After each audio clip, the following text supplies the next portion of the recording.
Hello hello friends, అందరికీ నమస్తే. ఈరోజు వీడియోలో నేను పెసరపప్పు మామిడికాయతోటి పప్పును అయితే ప్రిపేర్ చేస్తున్నాను. చాలా సింపుల్గా టేస్టీగా ఎలా ప్రిపేర్ చేసుకోవచ్చో ఈ వీడియోలో చూద్దాం. ఫస్ట్ అయితే దీనికోసం ఒక గ్లాస్ పెసరపప్పును అయితే తీసుకున్నాను. ఇప్పుడు ఈ పెసరపప్పును అయితే మనము ఒక 2-3 నిమిషాలు అయితే ఫ్రై చేసి పెట్టుకుందాము. ఇలా ఫ్రై చేసుకున్నాక ఒక 10 నిమిషాలు అయితే నానబెట్టుకోవాలి.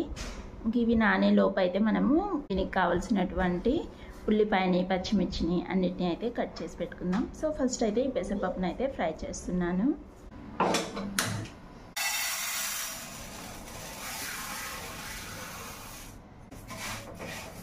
వీటిని ఇలాగ మనం జస్ట్ ఒక 2 to 3 మినిట్స్ అయితే ఫ్రై చేసుకుంటే సరిపోతుంది.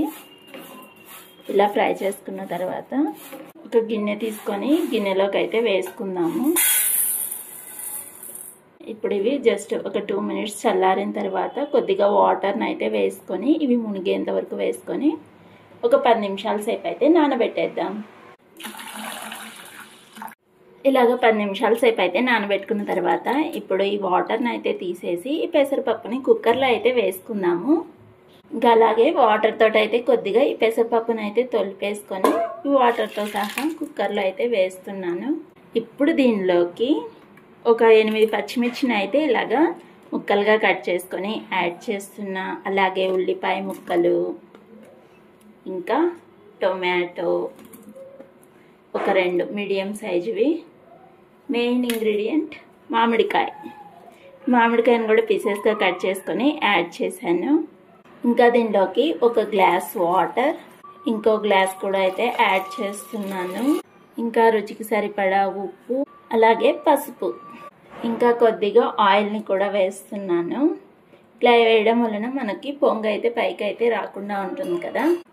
ఇప్పుడు ఈ మూతను కూడా ఒకసారి అయితే శుభ్రంగా కడిగేసి కుక్కర్ మూత పెట్టుకొని స్టవ్ వెలిగించుకొని కుక్కర్ పెట్టేసి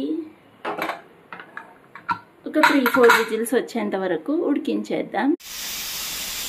మన పప్పు అయితే 4 విజిల్స్ అయితే వచ్చింది. ఇప్పుడు అయితే దీన్ని తీసేసి పప్పునైతే ఫస్ట్ అయితే పప్పు గుత్తి తీసుకొని ఎంపేద్దాం.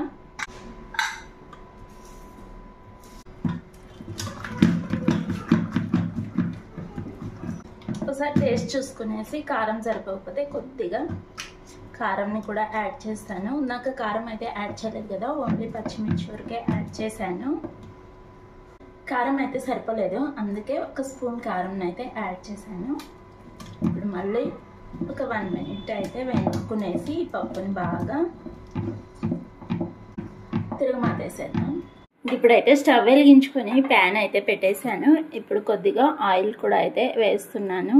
ఇంకా ఇప్పుడైతే ఈ ఆయిల్ హీట్ అయిన తర్వాత కొద్దిగా జీలకర్ర, అలాగే ఒక 3 దంచుకున్న వెల్లుల్లి, అలాగే ఆనియన్ ముక్కలు, ఇంకా ఒక 3 ఎండుమిర్చిని అయితే యాడ్ చేస్తున్నాను. ఇంకా కొద్దిగా కరివేపాకును కూడా యాడ్ చేసుకొని ఒక 2 రెమ్మలు మనం రెడీ చేసి పెట్టుకున్నటువంటి ఈ పప్పులోకి అయితే తిరగమాతను అయితే యాడ్ చేద్దాము.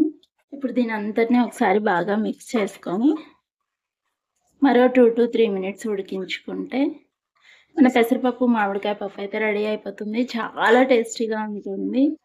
మీరు కూడా ట్రై చేయండి. మీకు ఎలా వచ్చిందో కామెంట్ చేయండి. నెక్స్ట్ వీడియోలో మళ్ళీ కలుద్దాం. Bye bye.